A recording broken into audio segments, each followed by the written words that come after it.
Bonjour et bienvenue. Aujourd'hui, on va parler d'une véritable révolution.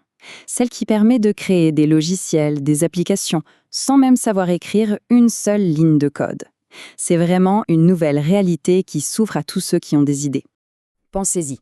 Combien de fois est-ce qu'une idée géniale a été abandonnée, juste à cause de cet obstacle, je ne sais pas programmer? C'est une frustration que beaucoup de gens connaissent, mais qui, justement, est peut-être en train de disparaître pour de bon. Alors voilà le programme. D'abord, on va explorer cette nouvelle réalité. Ensuite, on va soulever le capot pour voir un peu comment ça marche, ce fameux code sans code. On verra aussi qui sont les nouveaux créateurs et quel est leur nouveau rôle.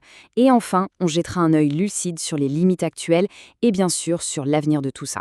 Allez, on attaque. La première chose à comprendre, c'est ce changement total dans la façon dont on parle aux ordinateurs. On passe vraiment d'un langage de machine à un langage humain.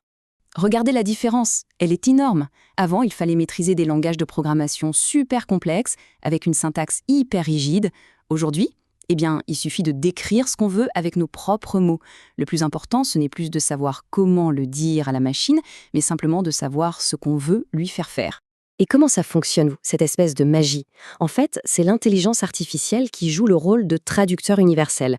Elle fait le pont entre nos idées, formulées en langage humain, et le code informatique, qui lui est très strict. L'IA, c'est ce qui comble le fossé entre les deux. Bon, maintenant rentrons un peu dans la technique. Comment on passe concrètement d'une simple phrase à une application qui tourne? C'est ce qu'on va voir tout de suite. Le nom officiel, c'est le développement assisté par l'IA. Pour faire simple, un modèle d'intelligence artificielle lit une description en français et à partir de ça, il génère tout le code nécessaire. Le code existe toujours à intention, mais la grande différence, c'est que ce n'est plus un humain qui doit l'écrire à la main, ligne par ligne. En gros, le processus se fait en 4 temps. D'abord, on décrit son idée, le plus clairement possible. Ensuite, l'IA prend cette description et la traduit en code. De là, le système génère une toute première version de l'application. Et enfin, et ça c'est vraiment crucial, on teste, on regarde ce qui va, ce qui ne va pas, et on demande des modifications. C'est une conversation, un vrai dialogue avec la machine. Ce qui nous amène à la grande question, pour qui c'est fait tout ça? Eh bien, la réponse, c'est pour beaucoup plus de monde qu'avant. Les créateurs de demain ne sont plus forcément des programmeurs. En fait, cette approche, elle ouvre des portes à tous les experts de terrain. Un prof peut créer un quiz interactif pour sa classe. Un marketeur peut monter un petit outil pour une campagne. Un entrepreneur peut tester son idée avec un prototype fonctionnel en un week-end. Le pouvoir de création revient à ceux qui connaissent le mieux le problème à résoudre. Et on peut construire quoi, concrètement? On parle surtout d'outils ciblés et pratiques. Des quiz, comme on disait, des petits calculateurs pour un besoin interne d'une entreprise, des automatisations pour des tâches répétitives ou encore des prototypes pour valider une idée. Le but, ce n'est pas de construire le prochain Facebook, mais de créer des solutions utiles tout de suite.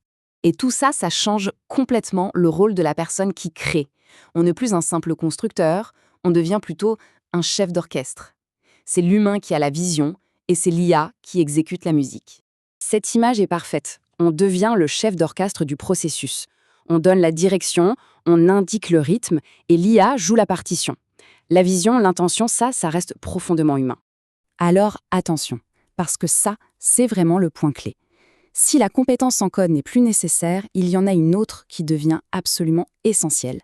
C'est l'art de donner des instructions claires et précises, ce qu'on appelle des prompts. Prenons un exemple tout bête.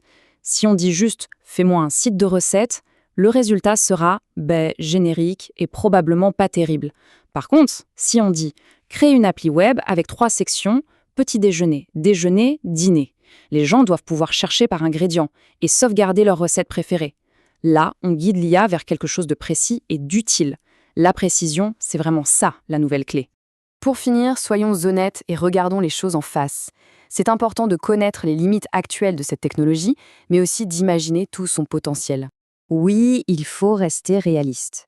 Le code que l'IA génère n'est pas toujours parfait, ni le plus performant. Il peut y avoir des bugs cachés. Pour les projets très très complexes, ça peut devenir compliqué.